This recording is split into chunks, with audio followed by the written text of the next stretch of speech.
नमस्कार पहले students, chapter number 8 trigonometry त्रिकोणमिति।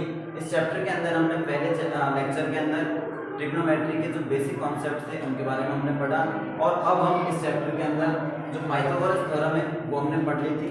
अब इस पाइथागोरस थ्योरम को किस तरीके से सॉल्व करते हैं, किस तरीके से इसमें क्वेश्चन बनते हैं, उसको हम डिस्कस करेंगे और जो प्रश्नावली के जितने भी एग्जाम्पल्स हैं उनको हम करेंगे और प्रश्नावली के जितने भी क्वेश्चंस हैं उनको हम करेंगे। ओके, देखिए पहले स्टूडेंट्स, पाइथागोरस प्रमेय के अंदर जैसे ये ट्रायंगल था, समकोण त्रिभुज और उसके अंदर ये बेस, ये लंब और ये कर्ण। ओके, ये आपका आधार है, ये लंब है और ये कर्ण। तो जब प्रश्न आपका आएगा तो प्रश्न में आपको क्या बोल देगा, आपको दिया जाएगा एक समकोण त्रिभुज के अंदर यदि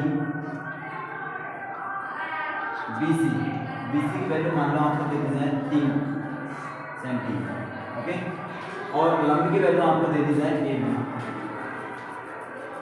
लंब की वैल्यू आपको दे दी जाए 4 सेंटीमीटर, तो आपसे बोलेगा तो AC फाइंड करनी है। ओके, यदि हमको क्या फाइंड करना है, AC, तो आप क्या करेंगे, आप बोलोगे पाइथागोरस प्रमेय से BC का स्क्वायर प्लस AB का स्क्वायर बराबर होता है AC के स्क्वायर। क्लियर? आप बोलोगे BC का स्क्वायर AB का स्क्वायर बराबर होता है AC के स्क्वायर में। तो BC आप देखो कितना दिया है, 3 सेंटीमीटर, 3 का स्क्वायर। AB कितना दिया है, 4 सेंटीमीटर, तो 4 का स्क्वायर। और AC क्योंकि हमको फाइंड करना है तो AC को AC ले लेंगे। क्लियर? 3 का स्क्वायर होता है 9, 4 का स्क्वायर होता है 16 बराबर AC का स्क्वायर। ओके, देखो 16 और 9 जोड़ा 25, तो AC का स्क्वायर बराबर हो गया 25। क्लियर? यदि हमको AC चाहिए तो देखिए AC पे स्क्वायर लगा हुआ है और इधर जो नंबर है उसका क्या करेंगे हम, अंडर रूट, क्योंकि जैसे हम AC पे स्क्वायर हटाते हैं तो सामने वाले नंबर पे क्या लग जाता है, रूट लग जाता है। तो 25 का अंडर रूट कितना होता है, AC की वैल्यू कितनी आ गई। तो अब इसका यूज देखो, आपको ट्रिग्नोमेट्री जितने भी क्वेश्चंस होते हैं, जब हमको मान लो बेस देते हैं, परपेंडिकुलर देते हैं और यदि हमको हाइपोटेनस निकालना है तो इस तरीके से हम निकालेंगे। क्लियर? और यदि मान लो हाइपोटेनस दे रखा है आपको और यदि हमको BC और AB निकालना है तो इस तरीके से हम निकाल सकते हैं। क्लियर? अब देखिए हम क्वेश्चंस करते हैं इसके।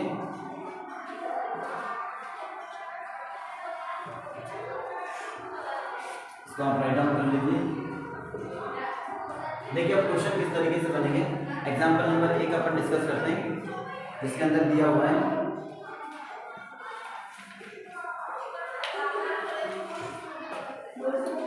यदि tan थीटा बराबर 4/3 है। देखो हमको दिया हुआ है tan थीटा बराबर कितना हो, 4/3 4/3 और हमसे बोला गया है कि कौन एक अन्य त्रिकोणमितीय अनुपात ज्ञात कीजिए।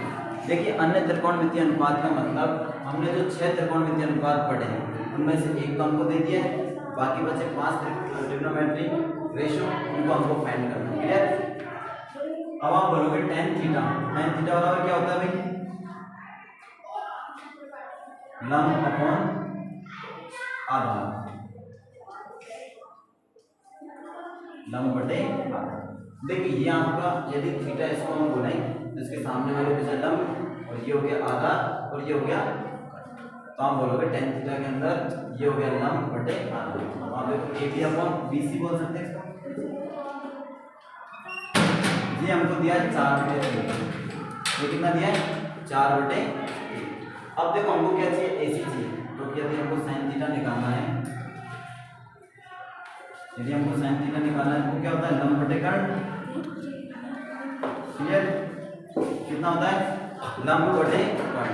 अब आप देखो लंब कितना दिया हमको, 4, और क्योंकि हमको क्या फाइंड करना है, कर्ण फाइंड करना है, तो हम किससे फाइंड करेंगे, पाइथागोरस थ्योरम से। किससे फाइंड करेंगे, पाइथागोरस थ्योरम से। अभी देखो हमने फाइंड, देखो AB की वैल्यू कितनी है, 4 और 3, तो देखो अभी यहाँ पे पाइथागोरस में लगा लेते हैं, पाइथागोरस।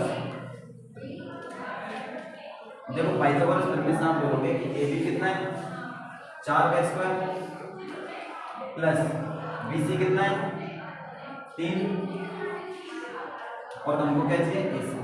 4 का स्क्वायर हो गया 16, ये हो गया 9 और ये AC के स्क्वायर के बराबर। क्लियर। तो देखो 16 में 9 जोड़े तो 25 बराबर हो गया AC के स्क्वायर के। यदि हमको AC फाइंड करना है तो हम क्या करेंगे, सामने वाले नंबर पे अंडर रूट लगा देंगे। क्लियर। तो जैसे अंडर रूट लगाओगे आप तो AC की वैल्यू मिल जाएगी। AC कितना आ गया भाई 5। क्लियर। 5 इकाई आ गया, 5 यूनिट आ गया। अब आप बोलोगे हमको कर्ण AC तो है, कर्ण क्या है AC, तो ये हो गया 5। क्लियर। तो आप यहाँ पर लिख भी सकते हो AC वैल्यू कितनी आ गई 5 इकाई। क्लियर। अब देखो साइन थीटा मिल गया और अब हमको चाहिए कॉस थीटा, क्योंकि पहला ट्रिग्नोमेट्रिक tan थीटा हो गया, दूसरा ये हो गया, अब तीसरा क्या चाहिए कॉस थीटा। आप बोलोगे कॉस थीटा क्या होता है, आधार बटे कर्ण। समझ में आ रहा है, आधार बटे, देखिए आधार कितना है BC कितना है 3 और कर्ण कितना निकाला है अभी 5। ठीक है। तो कितना आ गया BC की वैल्यू कितनी है 3 बटे। बताइए अगला कौन है, साइन कॉस। tan हमको दे रखा है और 3 जो ट्रिग्नोमेट्रिक रेशियो बच गए वो इन्हीं के उल्टे। ठीक है। साइन का उल्टा क्या होता है कोसेक, कोसेक थीटा। अब देखिए जब ये 4/5 था तो 1 के अपन में जाएगा तो कितना जाएगा 5/4, 5 बटे। ओके। देखिए 5 का रेशियो कौन सा हो जाएगा कॉस का उल्टा सेक थीटा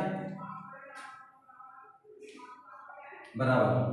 देखिए सेक थीटा में आपका कॉस थीटा में कितना था 3/5, तो उल्टा पे कितना हो जाएगा 5/3। छठा रेशियो tan का उल्टा cot थीटा। tan का उल्टा क्या होता है cot थीटा। देखिए cot थीटा में आपका tan थीटा में था 4/3, तो उल्टा पे कितना हो जाएगा 3/4। बात समझ आई। देखिए 3 ट्रिग्नोमेट्रिक रेशियो, पहला एक ट्रिग्नोमेट्रिक रेशियो दिया हुआ था, बाकी बच्चे ट्रिग्नोमेट्रिक रेशियो हमने निकाल लिए। तो इस टाइप के क्वेश्चन इस पूरी प्रश्नावली के अंदर बनेंगे और जितने भी क्वेश्चन और भी हैं तो इसी टाइप के आप उनको सॉल्व कीजिए और कोई भी प्रॉब्लम हो तो मुझे कमेंट सेक्शन में लिखिए, मैं वो वाले क्वेश्चन आपको बोर्ड पे कराऊंगा। ओके, धन्यवाद।